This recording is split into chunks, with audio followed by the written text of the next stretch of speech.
All right, this is a review for Isaac Asimov's The Naked Sun. Now, this is the sequel book to The Caves of Steel.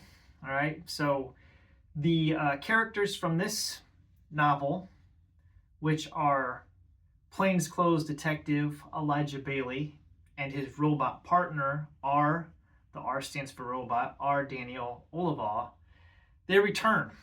So the first book took place on Earth and involved a murder of a spacer in Spacetown, which is kind of like, I don't know what you call it, like a halfway community. It's a community populated by spacers, but it's on Earth. It's kind of like, whatever you want to call it, the gateway between Earth and space. Well, this one is going to take place in the outer worlds on a planet called Solaria. There has been a murder on Solaria, the first murder in 200 years. And the authorities there, they have no idea how to deal with it. So learning of the recent case on Earth and how it was solved, they call on the services of Elijah Bailey. And he is to go to Solaria and to investigate the murder. And of course, he doesn't go alone. His partner, Daniel, rejoins him. And Daniel, this time around, in the first book, all right, it was a little bit different because Elijah didn't know at first that Daniel was a robot, and then when he found out that he didn't exactly trust it.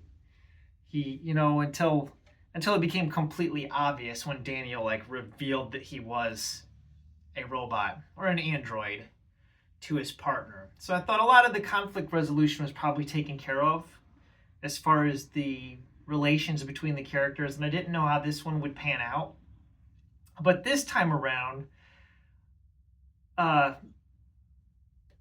Daniel is supposed to hide. Well, in the first book, he had to hide that he was a robot, right? So that the Earthmen wouldn't go crazy. This time around, he has to hide that he's a robot from Solaria because Daniel was actually built by Aurorans. So evidently there's rival robotics on planets. Earth has really basic robots, but in the outer worlds they're more advanced. So there's kind of I don't know exactly what it is, if it's if it's just pride in your craftsmanship or whatever, but yeah, it's different. Daniel is an Aurorian model, and he's on Solaria, so he needs to hide his identity as a robot and pretend that he's an Earthman.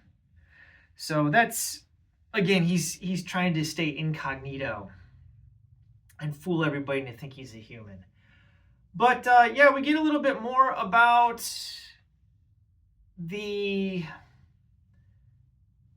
what do you want to call it, the sociology, the culture of the outer worlds, especially this planet Solaria, and the difference between Earth and the way that people behave. So the people that live off Earth, the spacers, they're into eugenics. They are really, really, really phobic about having interaction with other humans, and they have a population cap on the amount of people that populate their planet. So there's only 20,000 people that live on Solaria, and the rest are robots. And they don't really have any interaction personally with one another other than for procreation. And they're even trying to get rid of that. So the guy that got murdered in the book, okay, is Dr. Delmare. And he is a fetal engineer. Really weird. So he's working with children. And this is very Spartan, okay? They test the DNA of everybody to make sure that they have no defects. So this is a very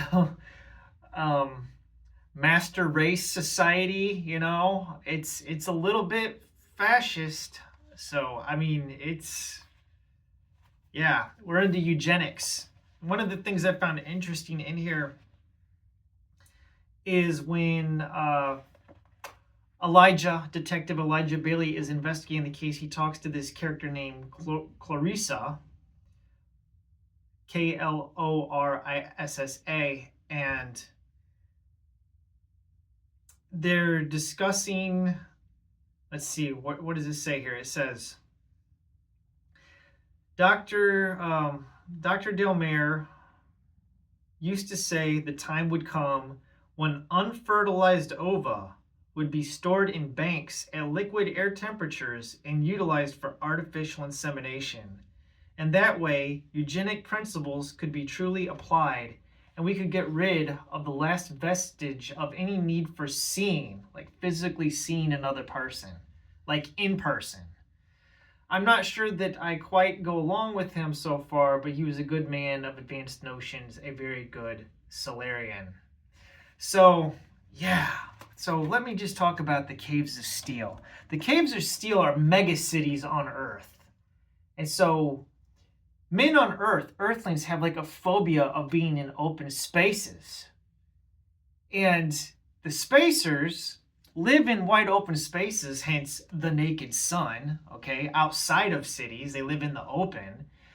So the Earthmen are phobic of open spaces, and the spacers are phobic of relations with other people, with human beings, being in person. So they've even devised ways of like communicating with other people on their planet, which basically involves holographic projections. So rather than being close to each other, because they like hyperventilate if they get within 20 feet of a human being because of germs, and there's this very like elitist attitude that the spacers have, where at one point I think they call them dirty earthers. It's interesting. An inferior sort of human. That's what they call. One of the characters refers to Earthmen as, quote, an inferior sort of human that ought not to be allowed on Solaria because he breeds disease.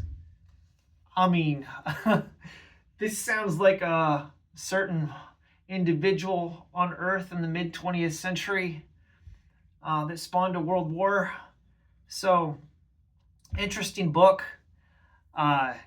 Very good sequel. I enjoyed it thoroughly, immensely. I will give this a 4 out of 5 as well, because the ending I did feel was a little bit wonky.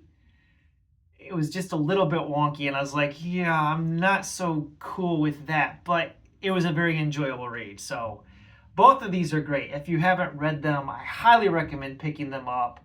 Fantastic. I love the world building. And there's one more to go here, which is Robots of Dawn. I will get to this at some point, but I've got other stuff I'm going to read and save this because,